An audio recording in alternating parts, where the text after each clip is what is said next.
Ukrainian President Vladimir Zelensky's trip to Washington did not go to plan, at least not to his plan. The wartime leader traveled to Washington Friday to sign a critical minerals deal with the U.S. Instead, a shouting match erupted between Zelensky, Trump, Vice President J.D. Vance for the whole world to watch. For more on this, I'm joined now by former Australian Prime Minister Malcolm Turnbull.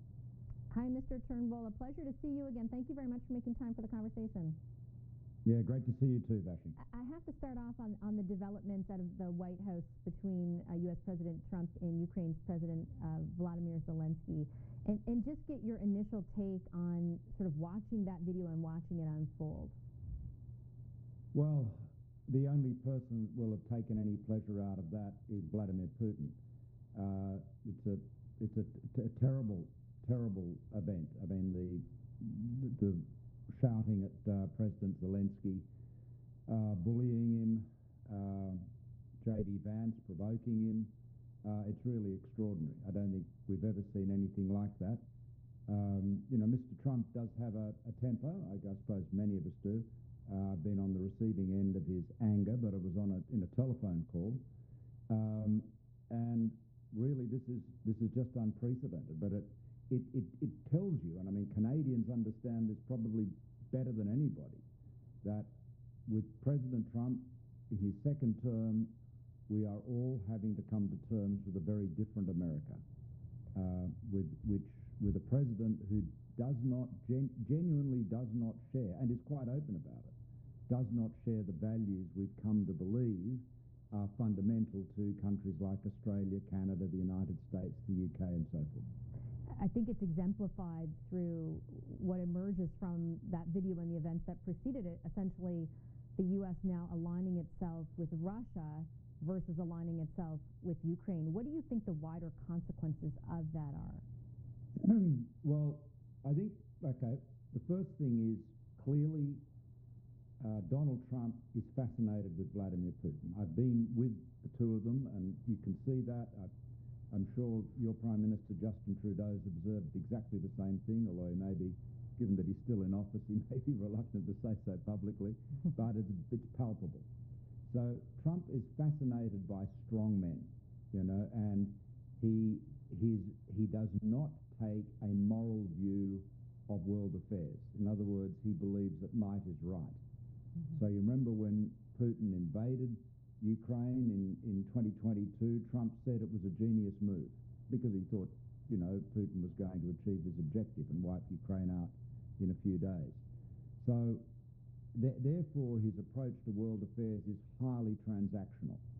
So, what am I getting out of this? And America will use its strength to extract as much value as it can from other countries, including allies. And of course, you're experiencing this in Canada very markedly. So I think what that means is, we can't, we don't have a vote in the United States. So what we have to do, the rest of the world, the rest of the democratic world, has got to work out how we can do more to defend ourselves. We have to seek to persuade President Trump that it's in his interest and America's interest to stand by their commitments, but we can't assume that they will. In other words, America has become a less dependable and less reliable ally, and that's, this is not a criticism. This is a fact, because they've basically said they are. So they've said you cannot rely on us as much. You can't assume that we'll be there. You've got to do more yourselves. Well, we're just going to have to do that. I mean, I guess Canada's in a special situation because it's hard to see how America could ever, fail to defend Canada given its geographic location. But the Europeans or a country like Australia have got to think urgently and objectively and hard-headedly about how we do more to defend ourselves in a more autonomous and, independent manner. What about the question of unity among allies outside of the United States in response to what you just laid out? Because I think, taking the Canadian case as an example, the sentiment this week is certainly a sense that we are more on our own, perhaps, than we might have been, or we might have perceived we are in the past.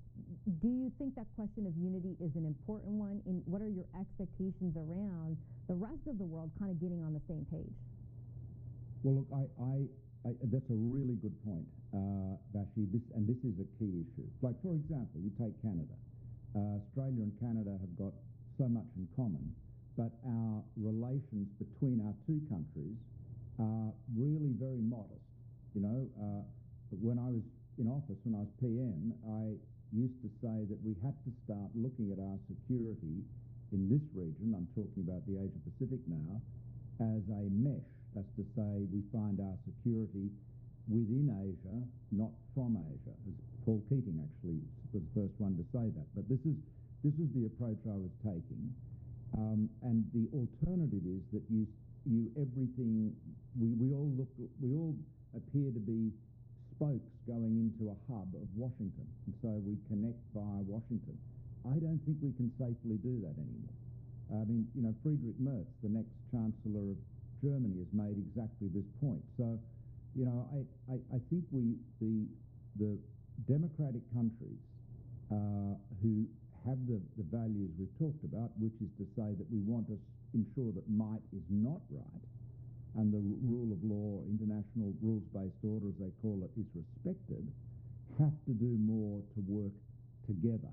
We have to look to our security as a mesh between democratic countries and not simply as going via Washington, because, Washington is different. Washington has changed. There's no question about that.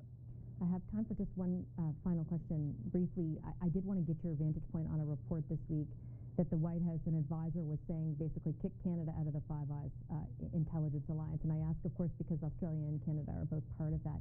He later denied it. Your thoughts on even the prospect of that being floated? Well, look, Vashi, I do not understand why there has been this bullying and trolling of Canada. I mean, it is completely, I think it's baffling to everyone around the world. I mean, Canada has been a staunch ally of the United States. It's a partner, it's integrated into the economy. But the Five Eyes is an intelligence sharing arrangement between, as you know, the US, Canada, Australia, UK and New Zealand. And it's been in operation pretty much since the Second World War. It's very, very tight.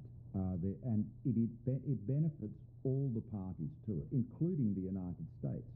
So what possible benefit would it be for the United States to chuck a trusted partner out of the Five Eyes? It's literally, there is some agenda in Washington that I do not understand in the Trump administration to seek to intimidate, bully Canada. And I honestly I don't get it. I mean, are they serious about wanting you to be the 51st state? I mean, maybe, you should say, well, how about we get 10 states? We've got 10 provinces, so we'll get 20 seats in the Senate. I mean, they wouldn't like that. It is really, it would be a joke if it wasn't so serious. And I'm really glad to see, the Canadian leaders being so forthright and standing up so strongly against it. To be honest, well, look, we live in extraordinary times with President Trump, but again, we're not going to change him. We have to respond, and the answer is we have to do more together, and we have to do more to be autonomous, self-reliant, and to be able to defend ourselves. I'll leave it on that note. Mr. Turnbull, appreciate your time so much today. Thank you.